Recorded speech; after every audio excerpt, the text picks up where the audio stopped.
Welcome to the Weird World Podcast. My name's Carrie. Hi, Jack. I'm Jack. And I'm Dean. You might also hear Lily in the background eating food. Crunching her food loudly. They won't hear a thing. I know. Never mind.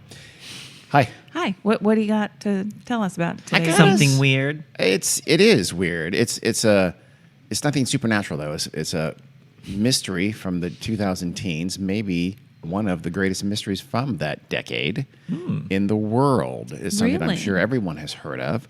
It is the mysterious disappearance of Flight MH370, the Malaysian airline passenger jet that disappeared in 2014. I remember that well. And has to this day yet to be found in its entirety at least. And no black box.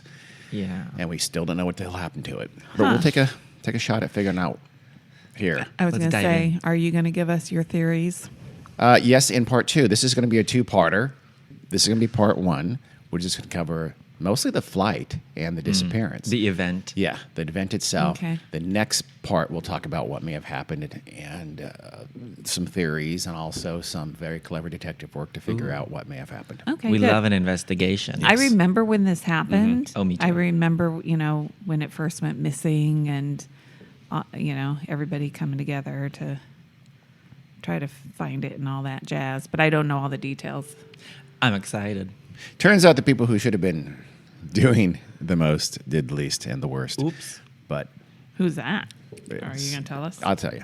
Okay. So let's start with the day of. Flight 370 was acting strangely. Oh. It was just past about 1 a.m, and the Malaysian Air Traffic Control at Kuala Lumpur, which is the capital of Malaysia, had just handed over supervision of Malaysian Airlines Flight 370 to the Vietnamese air officials. So they were heading toward Vietnamese airspace to the north of Malaysia. The plane was heading pretty much north by this point and then would continue over Southeast Asia and into mainland China. Its destination was Beijing. In fact, most of the passengers on board were Chinese nationals. Okay. I was going to ask you who was the on. vast majority was. They're mostly people returning home. Okay. Were there any Americans on board? Yes, there were. Okay. The flight, because that's important to you, of Americans, Carrie. Bit ethnocentric. You only care Carrie. if it's A an little bit over here ethnocentric. problem. No, are you going to give us a breakdown of I will. all the I will. nationalities? Yes. Okay.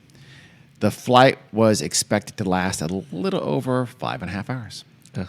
Uneventful, done all the time. But when this handover occurred, one of the pilots were not responding to routine Vietnamese inquiries. Just, okay, we're taking control of you. Their calls on the radio went unanswered. Later, there'd even be a text message to the pilot from someone back in Malaysia who had his phone number, and that too went unanswered.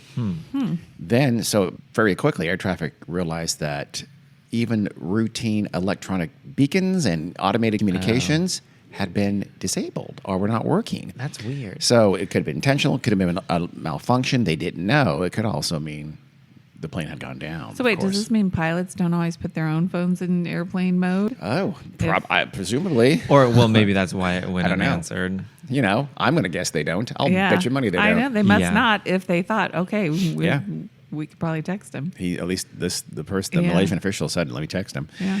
So not long after this, later on, the plane should have then crossed into actual, mainland Vietnamese over land in Vietnam. And that's, you have to be in touch with them. When you actually, because they're in the ocean heading toward Vietnamese airspace, they'd actually be over Vietnam very soon. And yet, still no sign of them. No word. They should have been over Vietnam by now. Mm-hmm. So finally someone realizes, okay, we've got a situation. Calls went up, the chain of command. Was the plane hijacked? Had something happened to the pilot and the co-pilot? Had something happened to the plane and it was in the ocean? No one knew. But they did know they needed to get some answers quickly because there were 239 lives hanging in the balance. Yikes. So let's go back. Malaysia Airlines Flight 370 had taken off from Kuala Lumpur at 12:42 a.m., March 8th, 2014. Please start your timelines. Wow, so it's a red eye. It's definitely a red eye, yeah. It was going to get yeah. there like 6:30 in the morning, something like that, or a little later.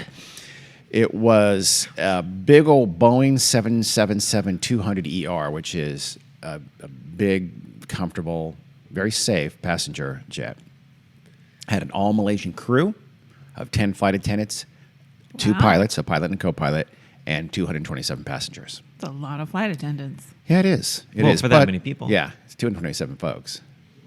There's 20 it's a people lot. per attendant-ish. Yeah. Give or take. 22.7, actually. It's easy when it's 10. Shut the fuck up. I wasn't trying to be. And the pilots, they got to eat too. The vast majority of the passengers, as I mentioned, were Chinese nationals returning home to Beijing.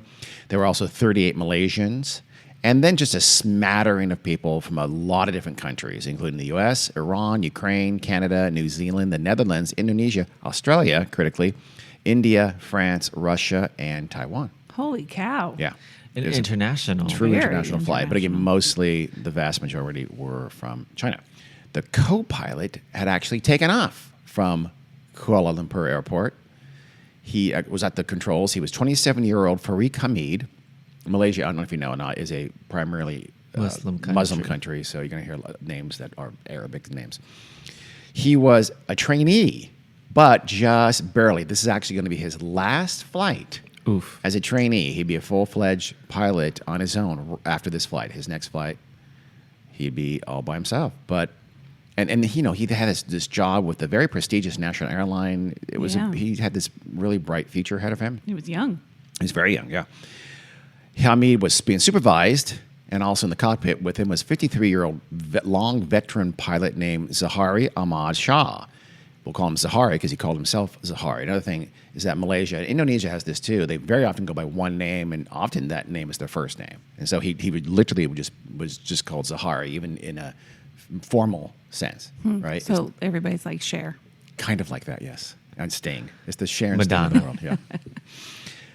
He was one of the most experienced flight captains in Malaysian Airlines. He had been flying for the airline since 1981. Jeez. He was married. He had 3 grown children, and he had 2 homes. He was, living the life. Being a pilot, that's been much less so. Now it's not quite as glamorous as it used to be, and as prestigious as it used to be, because now they're often underpaid and overworked and overstressed. But still, even at this point, being a pilot for a Malaysian airline, the national airline, was a pretty big deal. It was a prestigious job, and he was important. Zahari's primary residence was in an upscale Kuala Lumpur community where he kept a Microsoft flight simulator that he frequently would practice on. He was a very devoted pilot. He loved to fly. He was a very active air enthusiast. He'd even go on like chat boards and stuff like that and talk about piloting and flying all the time. He said, let's talk about that aerodynamics, you guys. So as Hamid flew, I don't know if he's called Farik or Hamid, to be honest. I'm going to call him Hamid because I don't know. But Zahari was communicating with air traffic control personnel. So at 1:01 in the morning now, he radioed the tower to say they had reached their 35,000-foot cruising altitude and they were going to level off. That seems normal, doesn't it? Okay, we reached our altitude, we're leveling off. Actually, it's a little odd. It's customary to radio when you are leaving your assigned altitude, not when you're getting to or arriving at your assigned altitude. Typically, you don't do that. The air traffic control tower had him on their radar. He was pinging. They knew exactly where the plane was and that it reached its altitude. It was a superfluous communication. It seemed weird a little bit. Is that significant, do you think? It may or may not Maybe be. it is. Maybe it isn't. We'll have to talk about that. Keep that in mind, though. Put a pin in it. Put a pin. 7 minutes later, at 1:08 in the morning, Zahari again radioed Kuala Lumpur, and he told them that, okay, we're now crossing over the Malaysian coast, and we're now over the South China Sea, heading up north toward Vietnam.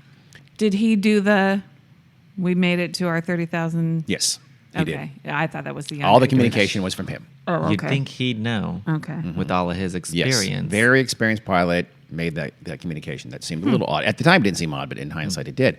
So some geography here is in order because, I know you guys all love geography. Love your geography. Geo. The flight path of MH370 took them kind of southwest to northeast over the Malaysian peninsula. So Kuala Lumpur is on the west coast of Malaysia.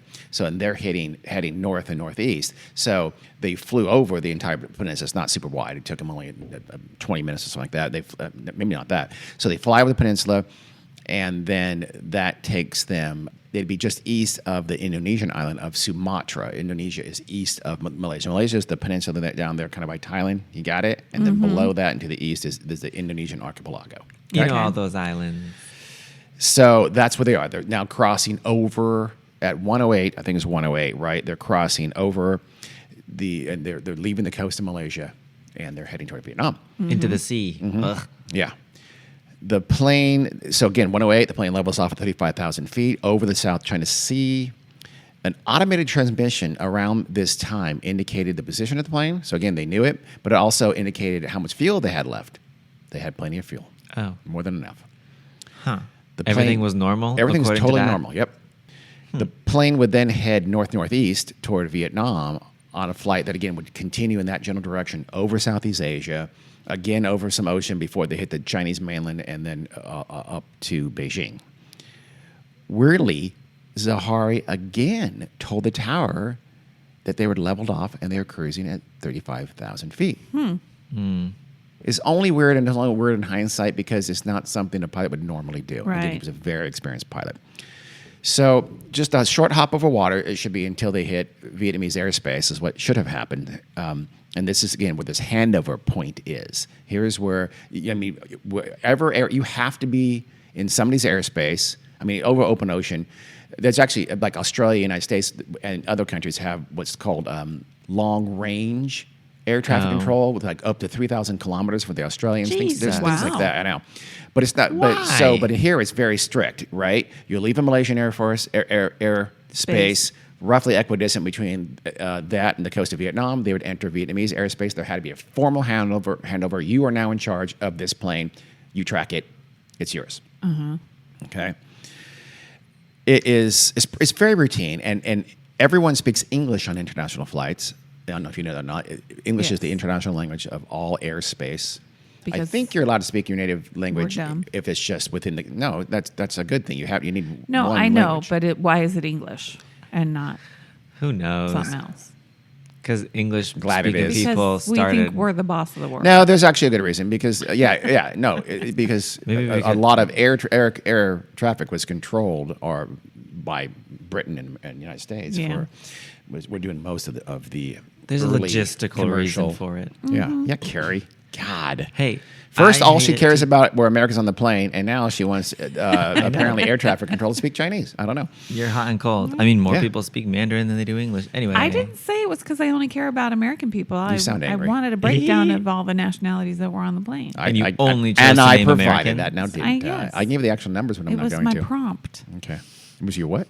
My prompt. Your It was how prompt? I was prompting you by Okay. asking you a question. thanks. making conversation. Yeah. Got it. Okay. Thank you. I'm a professional Yeah, you are. You are. doing my job. You're paid a lot of money for this podcast, are you? Really? Because yeah. So there are also some nuances to normal air flight talk, like we just talked about. One of which was that you typically said something when you're leaving at altitude, not when you're arriving at your assigned altitude. But also when the Malaysian controllers radioed to flight MH370 that they should now contact Vietnamese controllers at the frequency, quote, 120.9, and then they gave 370's flight number. So they said, you need to contact Vietnamese control. Here is the frequency, right? But typically, Zahari, his reply was merely, good night, Malaysian 370. That's it. He was supposed to repeat the frequency of the Ho Chi Minh flight control Right. back to the Malaysians. Yeah. It's just a formality, but you're supposed to do it every single Confirmation. time. So again, it was something just a little weird and unusual on his part. Something he would know to do. Yes, no red flags whatsoever yet. but a little bit different. A little bit different, a little bit Yeah. odd. Again, pretty much in hindsight. Yeah. And that was it. That communication, Goodnight Malaysian 370 from Zahari, was the last anyone heard from flight MH370. Ooh.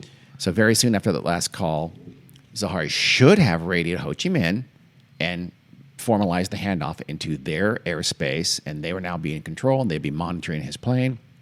He did not. When flight controllers later tried to contact MH370 themselves, no response. Huh. Ooh. And so they would be over They'd land at this point, right? Well, no, sooner after they'd be over land. Initially, when that handoff should have happened, they're still over water, still- but they'd be okay. over land and not that long at all. Just It's in the not airspace. a great distance, yeah. Okay. So, where was flight MH370? We've already kind of experienced this, but a critical aspect of this case is how planes do communicate with themselves and with more importantly with air traffic controllers. That communication is not old school radar. Like it's sending signals out and getting beeps. Yeah. That's called primary radar. The blips on a screen from radar being sent out, being emitted and swoops. tracking you. That's not how they do it. It's actually called secondary radar. And it's the airplane actively sending out information to air traffic control towers through a transponder. That's how. So when they see that thing on the air traffic control, they're seeing that and seeing exactly where it is and what altitude it is only because of that transponder. If you turn that off, you disappear. Oh, so maybe somebody disabled the transponder. We'll see. We'll see. The information. Put a pin in it. So it identifies the airplane, says flight MH370, its altitude and its distance and its specific location.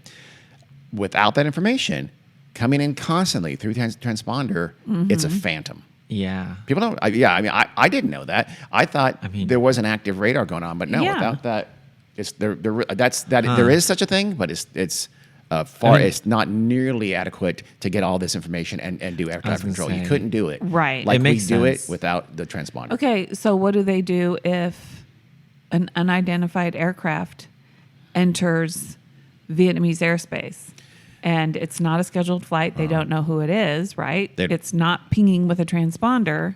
Their radar doesn't pick it up? There's military radar would very That's likely true. pick that up. Yes, Not like air traffic control. not air traffic radar. control stuff. Yeah. Well, they have that. I would want air traffic control radar to pick it up so that they don't run into a flight that's supposed to be there. I don't know. They might also, but again, Yeah, they that's wouldn't true. have the altitude and Right. specific location, anything like that. They'd pick it up, but not with nearly enough information to control that space. Yeah. Yeah. Because remember, the crowds, the skies, particularly of course around airports, are incredibly busy. Yeah, both I know. in three dimensions. It's a difficult endeavor. So they need all the information from that transponder. Yeah. So Spooky. How did they do it before we had that technology? Girl. a lot less crowded airspace. Yeah. and That's they'd true. fly given flight plans. Yeah. So, And then also Tenerife fucking air Yeah. disasters and shit. Yeah. or they'd plow into the Happens. side of the Andes, and then they'd have to eat their fellow Okay. passenger. Okay, sorry. Spoiler alert for that podcast episode. Did we do that one? No, we haven't No. done that. I want to do that one of these days. Maybe, I don't know. We should. So Flight 370 went into this kind of ghost mode Ghost. 5 seconds after it entered Vietnamese airspace. So it's still over the South China Sea. Its transponder stops. That's suspicious. Ho Chi Minh Air Traffic Control, formerly Saigon, is now getting no information whatsoever from Flight 370. Huh. The signal dropped off the screens also at the same time of the Malaysian controllers because they're still tracking it. It's just Right. out of their airspace. They're still tracking it. They see it drop off. Vietnam, either it dropped off theirs or they never got it. I'm not sure.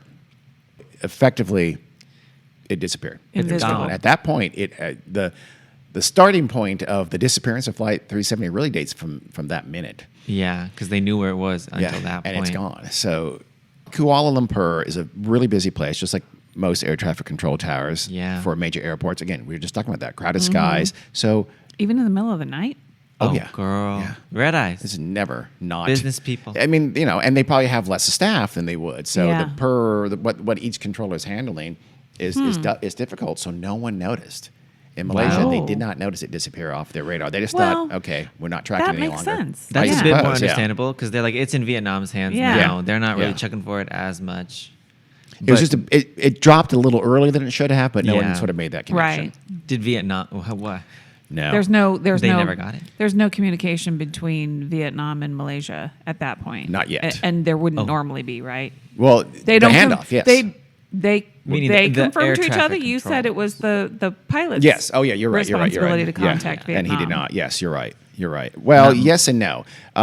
We'll see in a second. If they don't, if the plane doesn't, Right. if the plane that they're supposed to track doesn't show up, then they're supposed to Correct. communicate. Yeah. But not routinely. Not routinely, no. Okay. Naturally, the air traffic control in Malaysia just thought, okay, it's in Vietnam's airspace now. It's Ho Chi Minh's Yeah. problem. Right. Well, So- they probably weren't thinking it's their problem.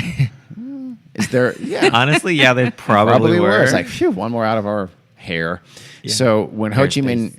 Minh controllers saw MH370 drop off their own radar, so they were tracking it, and they saw it drop off their radar. It had just crossed into their airspace, and it was, again, heading northeast off the coast of the Malay Peninsula and heading toward them. The Tan Son Not Airport, that's in Ho Chi Minh, is about 650 miles or 1,046 kilometers from Kuala Lumpur. So it should have been into the Vietnamese coast by about really less than an hour from takeoff. So by like 1:40ish in the morning, it should have hit their actual coast. Mm-hmm. It didn't. So, and as you might expect, flight MH370 was supposed to have contacted Vietnamese air traffic controllers right away. As soon as you enter the airspace, you're supposed to do it. Again, it obviously did not. So, to their credit, the Vietnamese controllers repeatedly attempted to contact MH370 by radio. You know, they're calling them. Yeah. Yeah. Where you at? Oh, you here? On the way? They got Hello. no response. Yeah. No response after no response after no response. So there was this agreement in place between the two countries that said that the country should inform the other if a plane was more than 5 minutes late checking into their airspace. Okay. That makes sense. So that would be pretty quickly. I mean, 5 minutes. 5 minutes actually turns out, matter of fact. But that was an agreement. I don't think it was super old and long term, but it had been an agreement for at least a little while before this occurred. And this unexperienced pilot, again, Yeah. such as Zahari, would probably yeah. know about that for But, sure. well, in this case, actually now it's the air traffic control in Vietnam. That's true. That kind of dropped the ball here because the Ho Chi Minh Tower either about forgot that. about Never this mind. agreement, or just maybe the days of those typical crazy night being an air traffic controller, or maybe they didn't understand when the agreement applied. No one knows, Yeah. but they waited 18 minutes after they should have to contact Kuala Lumpur and tell them, hey, the plane you were handing off to us fell off the radar. Mm-hmm. So a little bit of a snafu there. But then comes almost, I don't know, it seems like the inevitable fog of disasters. Yeah. There's Yeah. always things that aren't supposed to happen. So Malaysia's rescue organizations, the Aeronautical Rescue Coordination Center, ARCC, it should have been notified within an hour of a plane dropping off radar. It seems like a long time, It Yeah, does. very long. but it should have been notified within an hour, right? So in truth, though, it was not notified until about 2:30 a.m. That's about an hour and 20 minutes after it dropped off. So Right. again, a little bit longer than it should have. There was this delay from the Vietnamese side, a delay from the Kuala Lumpur controllers. There was already starting, things were cascading. So air traffic control officials from multiple countries then attempted to reach Flight 370. Like Malaysia had another Malaysian plane that should have been flying behind it, tried to reach it later on. Oh. There was a lot of confusion about whether it went over Cambodia, but it wasn't supposed to fly over Cambodia. So they're calling Cambodian officials. Did you see a plane? Maybe it got off track. The Cambodians said, Right. we don't Yeah. have any plane like that over us. So they were really scrambling to try to find this plane for the next couple of hours, really. But here's the rub of that is that it would be 4 hours, more hours, before any actual emergency response was initiated, like going out and looking for it. Yeah. 4 hours. And by then it could be anywhere. It could Yeah. be in a lot In of any places. direction, yeah. And if it did go down, you've lost a lot of time in trying to Right. turn that into a rescue. So, and that's not okay. That's massively too long. That Yeah. should not have happened. A plane dropping off the radar of two countries at the same time and then not responding to your calls, that can kind of only mean a couple of terrible things. Right. Yeah. So, Because by that time it's almost landing time, right? No. The time that it's supposed to have landed? no, not at all. It's like there's still hours away from that. Oh. Remember, Did you 5.5 say it was only hour flight. Yeah, you Okay. said 4 hours. By what later. time? Oh, by time the research is, yeah. Oh, I'm sorry. Yeah. Yes. The rescue started more or less when it should have been landing in Right. Beijing. Okay. So, I mean, and more than likely, the fact that no one's responding to calls, the clear implication is the plane has gone down. Yeah. Yes. But for it to take over 5 hours in total, because remember it's 4 hours after, for any rescue, that's pretty terrible.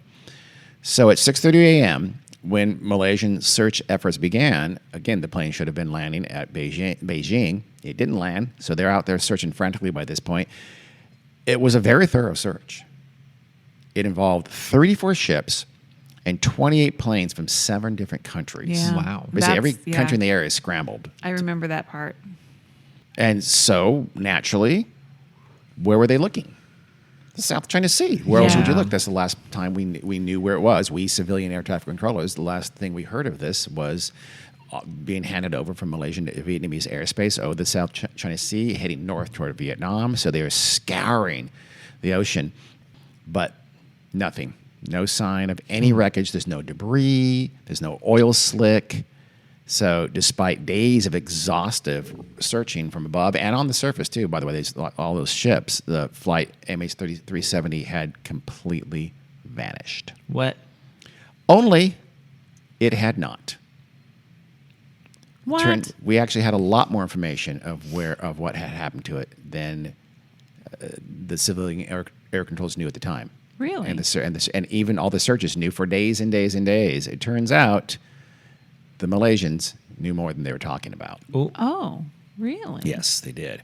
So unknown to anyone at the time, in actuality, apparently, flight MH370 had made a sudden turn just after that sign-off from Malaysian airspace. The Goodnight. Entering Vietnamese, the Goodnight. Just like seconds after that, the plane had done an abrupt turn, basically flipped a plane UE. Whoa. And gone back and started heading southwest. This is about 1:25 in the morning. That's 43 minutes after it took off. So Wait. it was That's pretty Okay. just after it left, not long after it left, flew Malaysian clear of the airspace. Malaysian peninsula.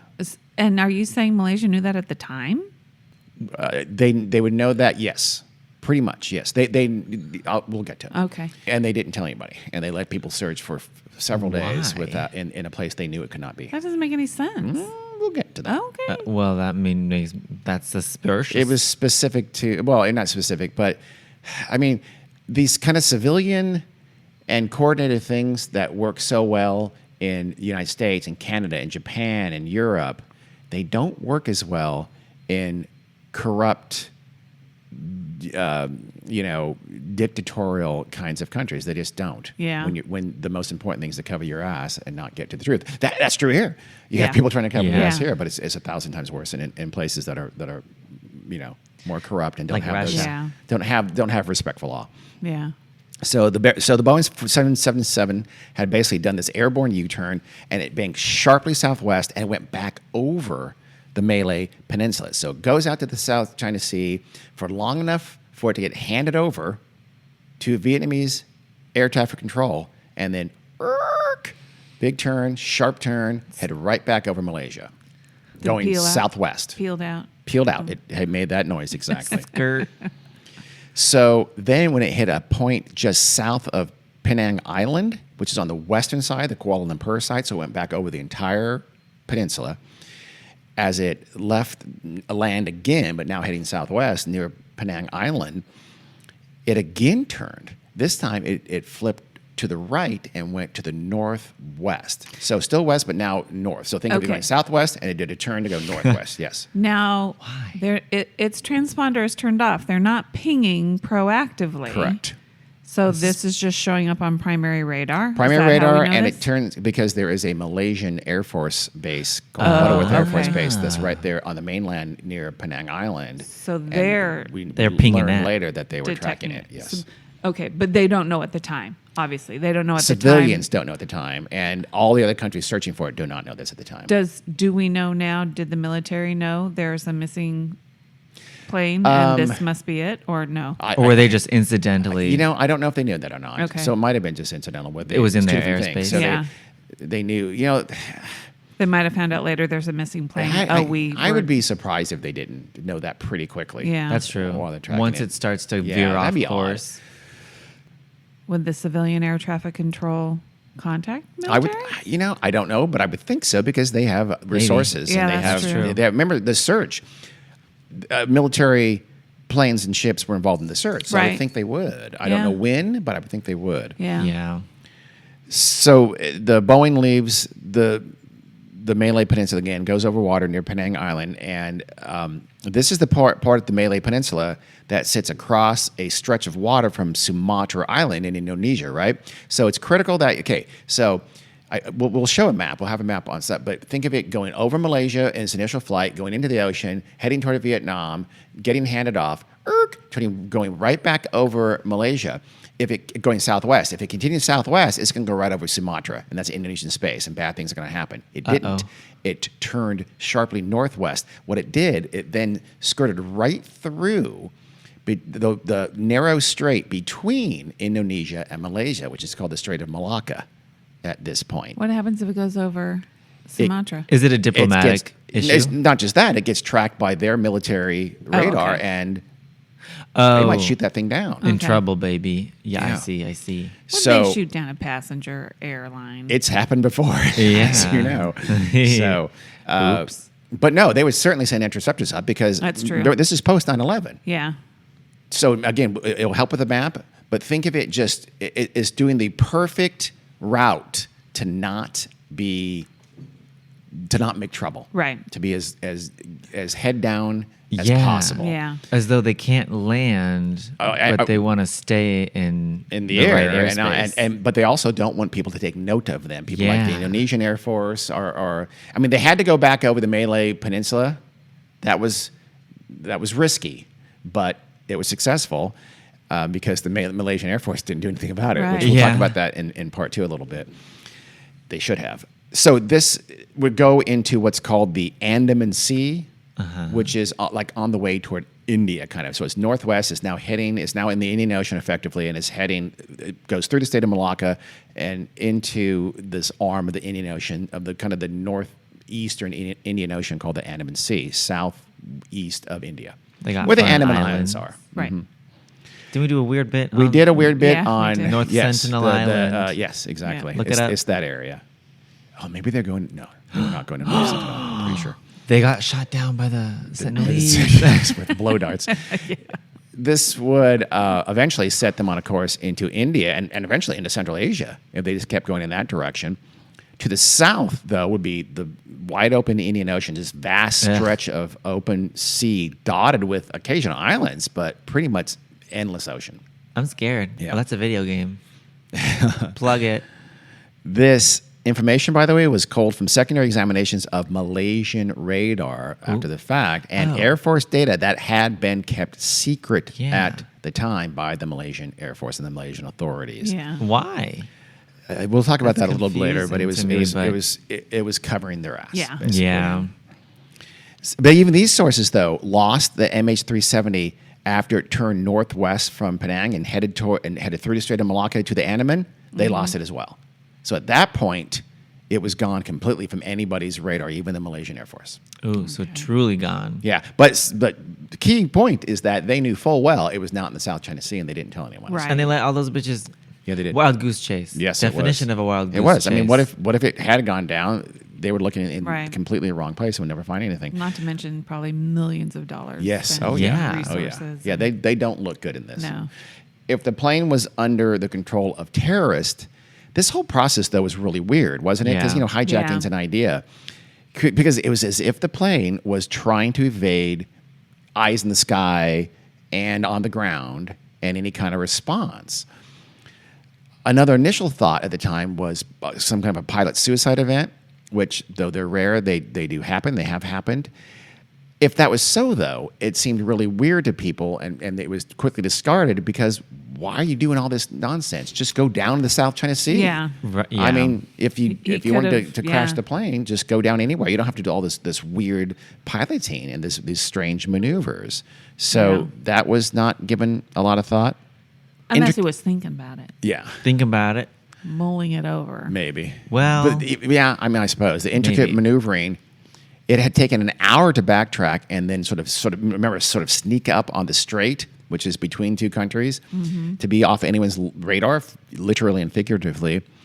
But then the lack of any word from potential hijackers after hours Yeah. went Yeah. on, that seemed odd as well. Yeah, what's the point of hijacking it? Yeah. So Where's this the is really ransom? weird. It didn't seem like it could be private suicide. It didn't seem like it was hijacking. It still could be, though. Now, they would know fairly quickly that the Malays knew it was flying, so it didn't go down over the South China Sea really quickly. So it disappeared from radar and disappeared from its transponder was turned off. Yeah. And then they did all this maneuvering. So it was really weird. It was very strange to everyone. Huh. And most critically, though, the question was, where was the plane now? Yeah. Yeah. Its crew, the 227 passengers, had all just disappeared off the face of the earth. Had it crashed into the South China Sea at first, they thought, but remained undiscovered, or even later, had it crashed there in the Andaman Sea and also remained undiscovered. No one knew. Had it continued, so a lot of people remember this. A lot of people thought, okay, where could it fly to? Yeah. It could, if it continued north or northwest into India, it could have somewhere in India and then into Central Asia, like Kazakhstan, even Yeah. possibly as far as Siberia. Did it turn again and backtrack again? Right. I was Who going to knew? say, it could be anywhere. Yeah. It could, Yeah. If it veered west and kept going, eventually it would have reached the Arabian Peninsula or even the Horn of Africa. And of course, there was this kind of radius of where the plane could be, and it was absolutely huge. Yeah. Yeah. Yeah. It was not helpful. The most likely route, though, fairly quickly was determined to be somewhere into the Indian Ocean. Yeah. We know this because it turned out that Flight 370 had signals still working that someone had not turned off when they turned off the transponder and other communications. Basically, it's this, I think it's like every hour or so, it sends this blip. The planes send this blip to satellites. The Boeing was equipped with this other little transponder, so it actually sends a blip to satellites, and there were satellites going over the Indian Ocean. Yeah. Wait. Oh. Here's Yes. the thing. Why is transponder technology even able to be turned off? That's a great question. They really, It really should not You would be. think airplanes would have something that cannot be disabled by anybody. Yeah, Maybe track that's it. how it Yeah. is now because of this. I don't know. Yeah, but yeah, you're right. Yeah, that is crazy. weird that Yeah. someone was able to turn off this Yeah. communications from this plane. Maybe it's not. Remember, Maybe everything that was is turned broken. off. Transponder, Wi-Fi, everything was Yeah. turned off. Yeah. Yeah. Or the plane had gone down. Right. But if the communications malfunctioned, everything malfunctioned at the same time. So it could have been like a complete electrical failure. Yeah, or something that's what like it that. would have to be. Yeah. It well, if seems there's a like. complete electrical failure, the plane's going down. Exactly. Yeah. So, but that could have been what happened. Yeah. But we know that's not what happened Because it there's kept this flying. other because thing. the satellite was getting pinged every hour for 6 more hours. Ooh, Oh. wait. So did. It was a total of 7 pings hit this. This is Jeez. called the.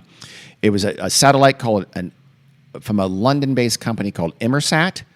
Had this satellite that was going over the Indian Ocean at the time and got pinged every hour for 6 more hours. Can it figure out the location? I was just about to of ask the that. pinger? We will indeed get to that. Oop, oop. It's some pretty brilliant science. Is that Okay. a part 2? I think it's this one. Oh. So this solved one key riddle immediately, Yeah. which is the plane had remained aloft long after contact was lost. It hadn't gone down in the South China Sea. It hadn't Yeah. gone down the Andaman Sea. It hadn't gone anywhere. At least we knew it remained aloft. So it wasn't this bomb or terrorist fireball going down it and losing all hands. Wow. This plane was Yeah. still flying for hours and hours and hours. Wow, you said it pinged 7 times. 7 times, yeah. So 6 more How hours. much fuel did it have? Enough to stay in the air that long. Apparently. At least. Well, I know, but like at that At point, least. at that last Well, ping, that last I'm wondering ping, how much that fuel last it ping, had it left. would have had almost no fuel left. Ooh, Oh. scary there. So what's more, the plane had remained at a very high altitude and in kind of a normal flight position the entire time. It was trackable, so it wasn't doing anything weird in that Yeah. regard. It didn't seem like anybody was trying to fly it, somewhere strange. So this communication is telling, but it's kind of the lowest level of communication conceivable. It's like a little Yeah. handshake between the plane and the satellite, and that's it. Yeah. It's intermittent blips. There's no real useful information other than that. I'm here. I'm at this altitude. That's it. So it still didn't give us any idea, a really good idea of where it was, just that it had stayed in the air at a given altitude for a very long time. Okay. Other more sophisticated, I don't know, contact points like Wi-Fi and passenger entertainment signals and cockpit communications, automated maintenance reports. There's a lot of things going on. Whoa. Again, those had not been received anywhere those had to have been consciously turned off. Right. Yeah. If the plane's still going and that blip is still happening, it wasn't an electrical failure or something like that. Right. It Yep. was those things were intentionally disabled. Right. All those other modes of communication. It seems like whoever did that didn't know about this satellite blip or every didn't hour. know how to disable it. Yeah. Do your research next time, hijacker or whoever. So, in all, as I mentioned, there were 7 communications between the plane and the satellite. And these blips tell a little bit of a story. For one, again, they indicated distance. Oh, okay. The timing of the communications could be used to figure the distance between the plane and the satellite. And since the I satellite's see. location was known, what it did is it gave them a kind of radius or even an arc of where the plane could be, and that was calculable. That makes sense. Like in the satellite line of sight, basically. Yes, basically, yeah. Everybody who thinks they'll never use their math, algebra, geometry, Yeah. trigonometry. This is probably some serious trig Yeah. and Oh, bitch. big time Sine, math. cosine, This is big math. baby, arctangent. There you go. Good Well- thing nobody called me and asked me to figure out where the plane was because I don't know. I didn't do so well in That's called Carrie in Because Elk of Grove, math. California. Do I you know use how to do the this? FOIL method for that? I'm not fuck sure. up. I didn't go Hey. much beyond that. What?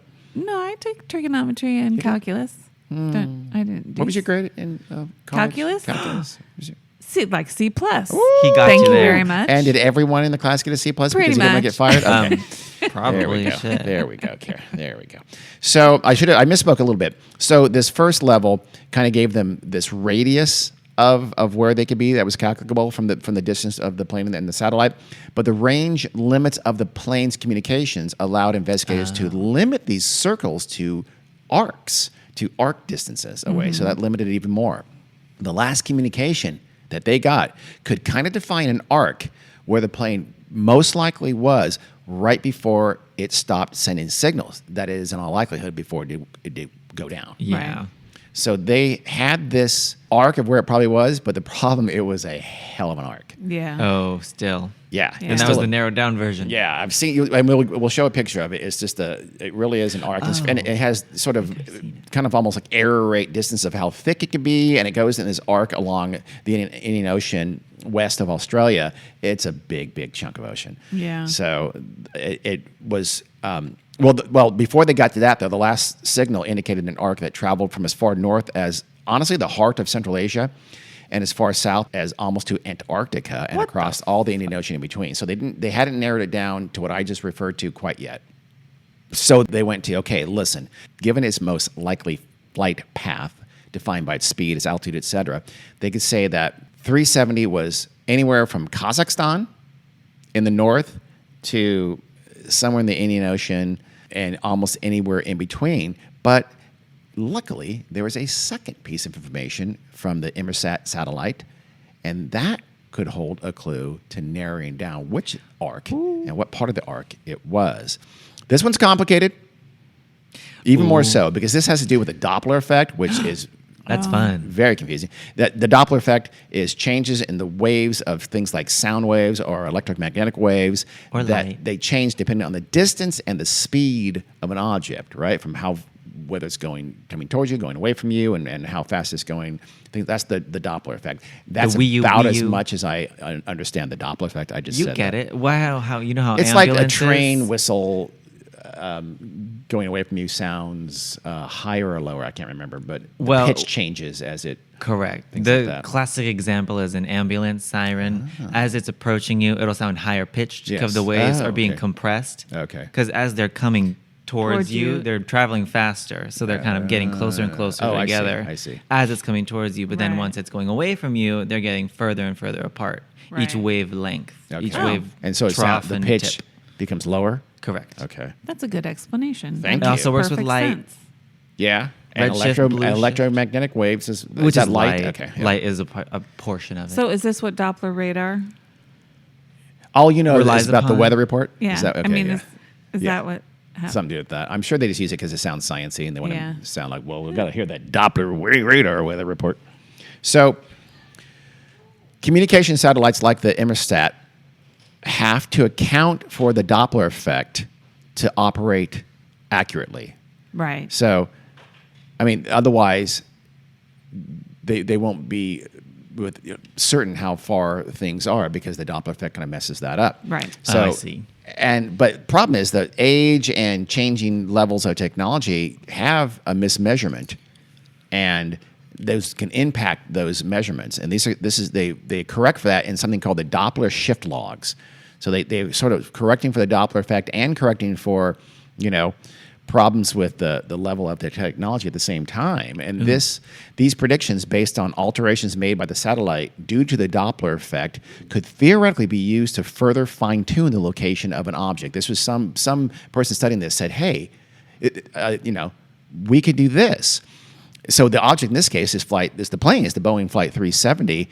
And I say theoretically be used to that because this was the first time that had ever been done. Damn. No one had thought of, you know what? We can use those Doppler shift logs to figure out where it is beyond that gigantic arc, that initial huge arc. Yeah. So they did this. People with math skills Physics. did this Nerds. for Flight 370 for the first time. So basically, once they sifted through this evidence, it strongly suggested that Flight 370 had turned to the south. So it's going northwest toward the Andaman Sea. At about 2:40 in the morning, it had made a sudden turn, more or less due south, when it was just kind of northwest of the island of Sumatra in Indonesia. Do you notice that? So it cleared Sumatra and then, boop, headed down south into the Indian Ocean, now clear of Indonesian airspace and response. So somebody, whoever's controlling the plane, knows They know exactly what they're doing and where what they're going. airspace to avoid. Yeah. So essentially, that is the far northeast of the Indian Ocean. It's now heading into that. It's west of Indonesia, and it's south of Myanmar, kind of south of India. Another little geography. So it's less discernible by this Doppler evidence, but these analysts further surmise that the plane then stayed on a level setting heading into the heart of the Indian Ocean. So they're not as certain about that, but I don't know all the reasons, but their best guess was that it just stayed going straight down south into the Indian Ocean. Yeah. I mean, it could have turned again, theoretically. Yes. But after about 6 hours, remember the last That's true. ping was Yeah. about 6 hours. About 6 hours of this steady push into the Indian Ocean, going toward Antarctica, essentially, and kind of west of Australia. It would have been low on fuel at that point. It then ran out of fuel, and they can also tell from the Doppler stuff, by the way, that when the plane descended, and that it was going really fast and really steep. Its decline was breakneck speed, hurtling Uncontrolled. down, or maybe even controlled. We're not even sure about I that. see. But there's no way to tell. You can't be sure. Yeah. Some people think it's suggestive that it may have been controlled, but there's no way to be sure. It could have just ran out of gas finally and dropped into the Indian Ocean. That's at terrifying. tremendous speed. I mean, just really a minute or two, the plane crashed into the ocean at 5 times the rate of a normal descent for a plane. No. So again, that's suggestive that someone wasn't trying to sort of have an emergency water landing. Right.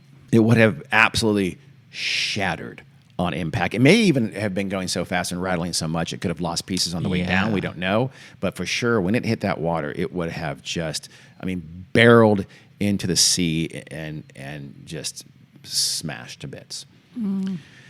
At least this is what the satellite evidence seemed to say. And even those analysts could not say exactly where the plane had gone into the water. Right. Again, it was a pretty big portion of an arc. Yeah. Their best guess was the Indian Ocean, about 1,200 miles southwest of Perth, which is a city in Western Australia. But this part of the world, part of the ocean, it's rough, it's deep, it's mostly unexplored. The seafloor at that time had not even been mapped yet. Whoa. So at least initially, the searchers found nothing. So the same as happened in the South China Sea. A big search was instituted, mostly led by Australia. And it seemed hopeless that the Flight 370 would ever be found. And that was basically what the Malaysian government concluded. On March 24th, so only, 16 days? March 8th is when it took off, right? You said March 24th? Did I say March? Yeah, so March 24th, Malaysian investigators essentially agreed with the satellite evidence and said, yep, that's where it went. And other evidence, and they said, okay, this takes it on a southward path into the Indian Ocean. There's no possible landing place for it there. Yeah. The implication was obvious when their Yeah. searches, their actual report concluded, quote, Flight MH370 ended in the southern Indian Ocean. But that was the end of their investigation as well? Probably not. More or less. Oh. Yes. So they Australia weren't- took over. Oh, Australia took over. Yeah, Oh, Australia, 'cause it's Australia did closer. all It's the heavy there. lifting was done by Australia. That Right. makes sense. But I mean, Well, they didn't have to. They were just being international good neighbors. They had like 2 Australians on there.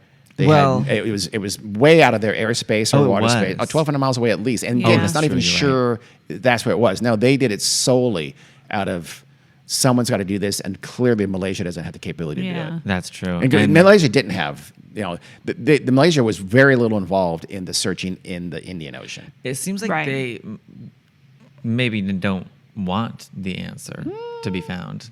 Ding dong, put a pin in that. Put a pin in that for sure, because so the search was continued. It was spearheaded by Australia, but the Malaysians, honestly, it was very clear to all of the international people who were trying to coordinate with them that they wanted it to Right. go away.